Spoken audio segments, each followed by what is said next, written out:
Hello friends, मैं यशवीन आपका स्वागत करती हूँ तक्षशिला ट्यूटोरियल्स के ऑनलाइन चैनल पर। तो दोस्तों, जिस तरीके से हमने लेक्चर 2.13 कवर किया था, आज हमारा है लेक्चर 2.14। 2.13 लेक्चर में हमने दो टॉपिक क्लियर करे थे। सबसे पहला था बीजों का प्रकीर्णन और दूसरा टॉपिक हमारा क्या था, असंग जनन, जिसको हमने एपोमिक्सिस कहा था। एपोमिक्सिस उसे इंग्लिश में कहते हैं। तो चलिए दोस्तों, आज का जो हमारा टॉपिक है 2.14, इसमें हम कवर करेंगे अपने तीन टॉपिक तो कवर करेंगे, लेकिन ये तीन टॉपिक बहुत बड़े बड़े नहीं हैं। जैसे हमने लेक्चर 2.13 में देखा था, वो बड़े बड़े टॉपिक्स नहीं हैं। ये टॉपिक्स जो आज हम पढ़ेंगे, ये तीनों टॉपिक आपके कभी लॉन्ग में नहीं आएंगे। इनको हमेशा या तो अति लघु में मिलेंगे आप, या फिर लघु में। ये कुछ इस प्रकार से आते हैं, जैसे कि इनको परिभाषित कीजिए। जैसे कह दिया गया, बहुभ्रूणता को परिभाषित कीजिए, या ऐसा भी कह सकते हैं कि बहुभ्रूणता क्या होती है, इसके प्रकारों की विवेचना कीजिए कि ये कितने प्रकार के होते हैं। इस टाइप से ये क्वेश्चन पूछे जाते हैं। तो चलिए दोस्तों, हमें आज तीन टॉपिक्स पढ़ने हैं।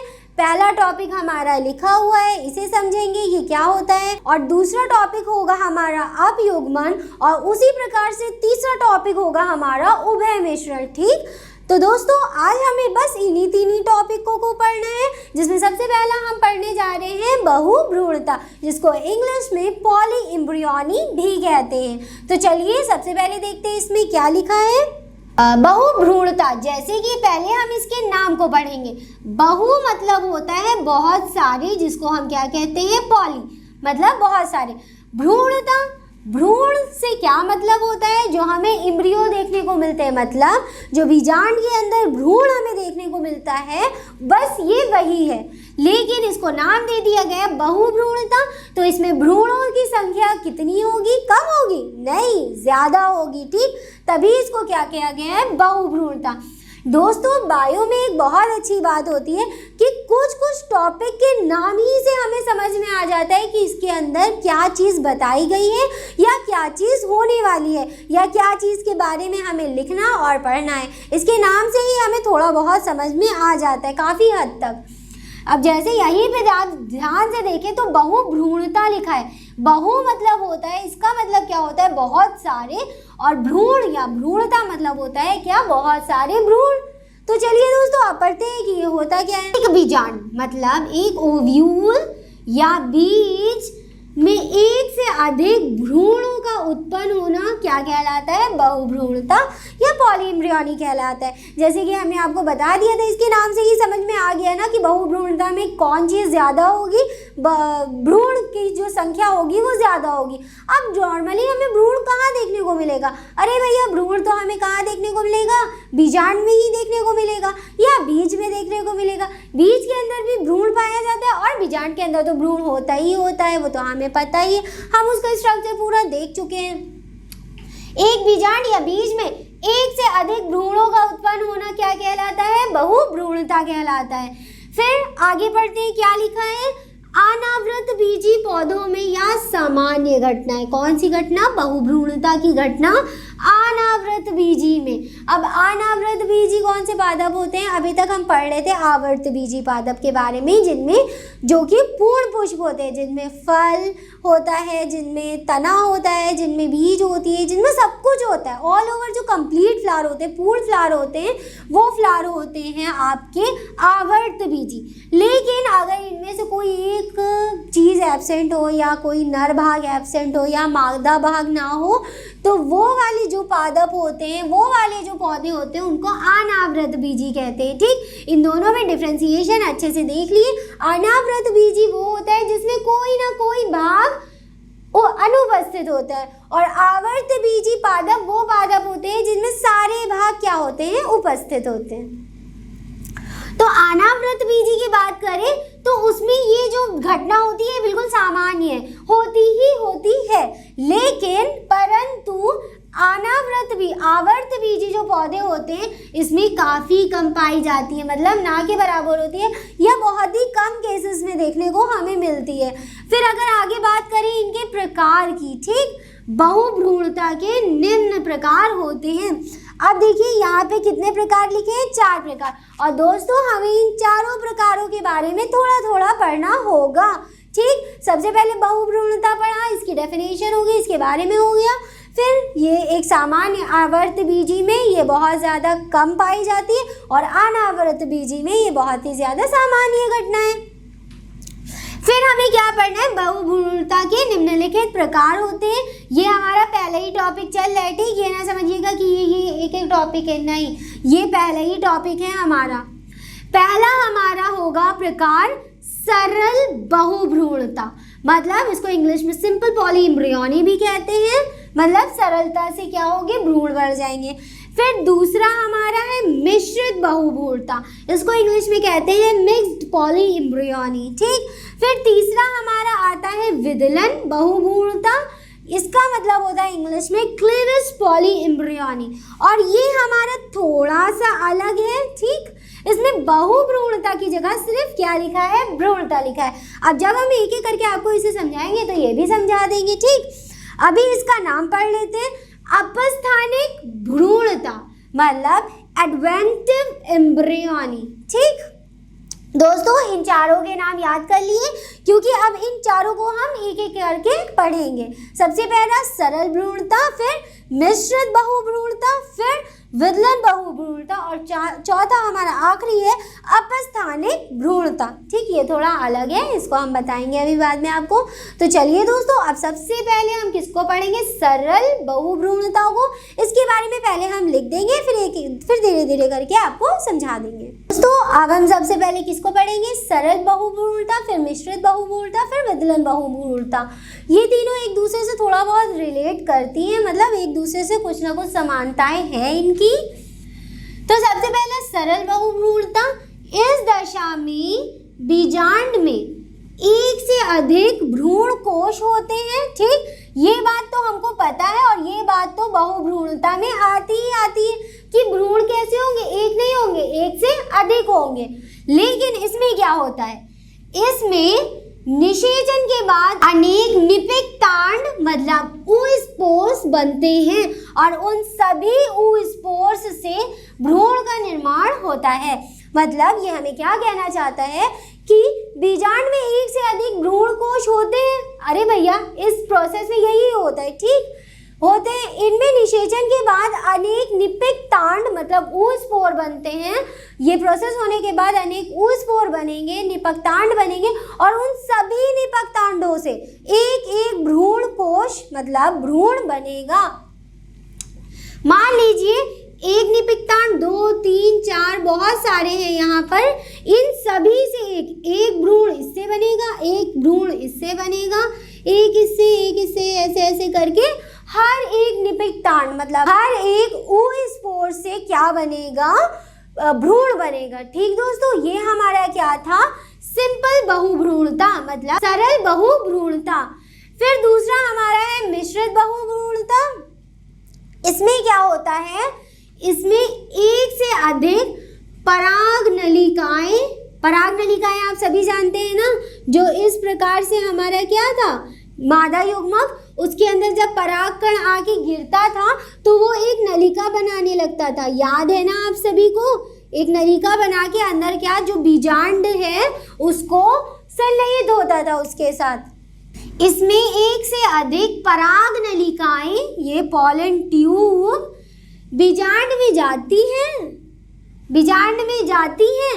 इस प्रकार बनी द्विगुणित मतलब 2n से भी भ्रूण बनता है। मतलब जब ये पराग कण है, एक नलिका नहीं बनी, मान लीजिए यहाँ से दूसरी नलिका भी बन गई, यहाँ से तीसरी नलिका भी बन गई, यहाँ से चौथी नलिका भी बन गई, और सबने जाके अंदर क्या बीजांड के अंदर के बीज को फ्यूज कर दिया, बीजांड काय को फ्यूज कर दिया, मतलब संलयित हो गए उसके साथ।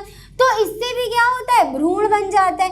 एग्जाम्पल एलियम, और हाँ इसका एग्जाम्पल तो बताना ही भूल गए, इसका एग्जाम्पल होता है ब्रासिका। ठीक, ब्रासिका मतलब क्या होता है, सरसों, जो पीली पीली सी होती है सरसों, वही सरसों है। ठीक, उसको ब्रासिका बोलते हैं। इसका साइंटिफिक नेम ब्रासिका कंप्रेस्ट्रस होता है। ये आपके प्रैक्टिकल में बहुत पूछा जाता है, ठीक। ये क्या होता है, सरसों होती है, पीली सरसों, अरे वही जिससे तेल निचोड़ के निकाला जाता है, सरसों का तेल तो सबने देखा होगा, वही वाला है, ठीक दोस्तों।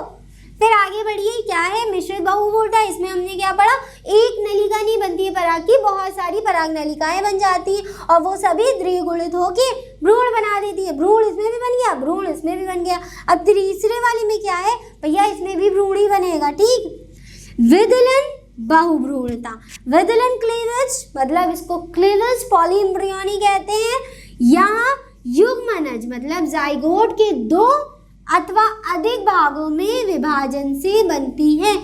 किसके, युग्मनज के। युग्मनज आप सभी को पता है ना, युग्मनज कैसे बनता है, जब एक नर युग्मक और एक मादा युग्मक आपस में संलयित होते हैं तो क्या बनता है, युग्मनज। और वो युग्मनज केवल एक ही होता है, मतलब एक मादा एक नर के युग्मक मिलने से एक ही जाइगोट मतलब एक ही युग्मनज बनता है। लेकिन इस स्टेज में क्या होता है, मतलब इस टॉपिक में क्या होता है, यही युग्मनज बहुत ज़्यादा और डिवाइड हो जाता है। मान लीजिए हमारा ये एक युग्मनज है, ठीक, तो ये आपस में और भागों में विभाजित हो गया, कुछ इस प्रकार से विभाजित हो गया। तो ये क्या, एक युग्मनज इधर बन गया, एक युग्मनज इधर बन गया, एक युग्मनज इधर बन गया और बहुत सारी 4 युग्मनज बन गए। एक युग्मनज से कितने युग्मनज बन गए, 4 युग्मनज। अब यही अलग अलग जो युग्मनज हैं ये एक नया भ्रूण बना लेगी, खत्म। फिर इसका एग्जाम्पल क्या होता है, क्रोटेलेरिया, क्लोटेलेरिया, ठीक, ये इसका एग्जाम्पल होता है। तो लेकिन दोस्तों हमने 3 तो पढ़ लिए, एक हमारा अभी भी बचा है जिसको क्या कहते हैं, अपस्थानिक भ्रूणता। चलिए जल्दी से पढ़ के उसे भी खत्म करते हैं। दोस्तों ये है हमारा अपस्थानिक भ्रूणता मतलब एडवेंटिव एम्ब्रियो। ये पॉली एम्ब्रियोनी यानी कि बहुभ्रूणता नहीं है, ठीक। इसमें बस देखिए क्या होगा, छोटा सा है, जबकि भ्रूण कैसे बनेगा, बीजांडकाय अथवा अध्यावरण, इन दोनों में से कोई एक आएगा कि कोशिकाओं के विभाजन से होता है। या तो बीजांडकाय की कोशिकाएं विभाजित हो जाए और भ्रूण बहुत सारे बना दे, या अध्यावरण की जो कोशिकाएं होती हैं वो विभाजन हो जाए, विभाजन के थ्रू विभाजित हो जाए और बहुत सारे भ्रूण बना दे, और वो बहुत सारे भ्रूण मिलके अलग अलग प्रकार के फल वो जो भी बना सकते हैं वो बना दे, ठीक। फॉर एग्जाम्पल, इसका एग्जाम्पल होता है नींबू, संतरा, आम आदि, ठीक। ये तीनों क्या है, इसके एग्जाम्पल्स हैं। तो दोस्तों एडवेंटिव एम्ब्रियो यानी कि अपस्थानिक भ्रूणता हमारा यहीं पे खत्म होता है। अब बढ़ेंगे हम अपने अगले टॉपिक की तरफ जो कि है अपयुग्मन। अपयुग्मन को अच्छे से पढ़ेंगे, वो भी शॉर्ट आंसर टाइप क्वेश्चन, मतलब लघु या अति लघु में ही पूछा जाता है। तो इसमें क्या होता है कि जो अंड होता है मतलब जो एग होता है वो पार्टिसिपेट नहीं करता है, उसके अलावा और जो कोशिकाएं बीजांड में उपस्थित होती हैं वो यूज होती हैं। तो चलिए देखते हैं ये क्या कहता है।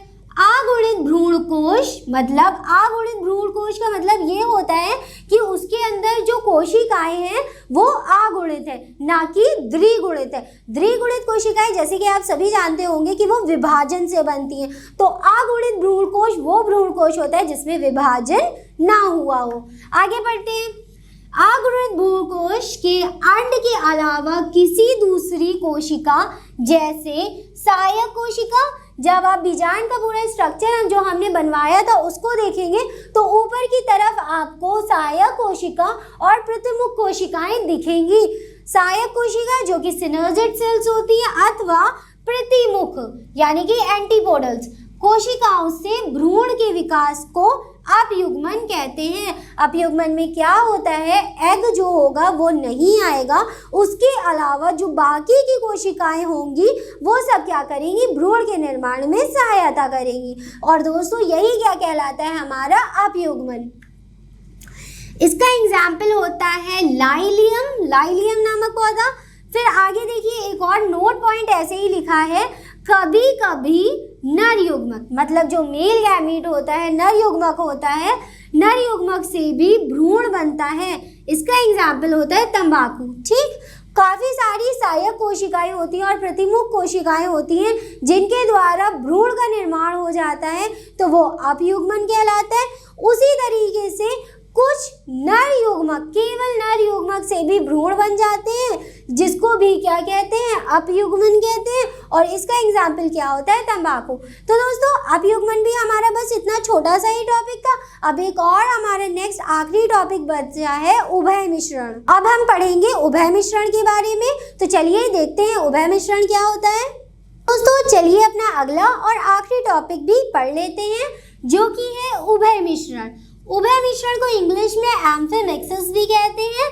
अब इसमें क्या होता है, ये एक सामान्य घटना है जो अभी तक के हम पढ़ते आ रहे हैं कि एक नर युग्मक मिलता है और एक मादा युग्मक मिलता है, उनके बीच में निषेचन की क्रिया होती है और एक नया पुष्प या पादप बन जाता है।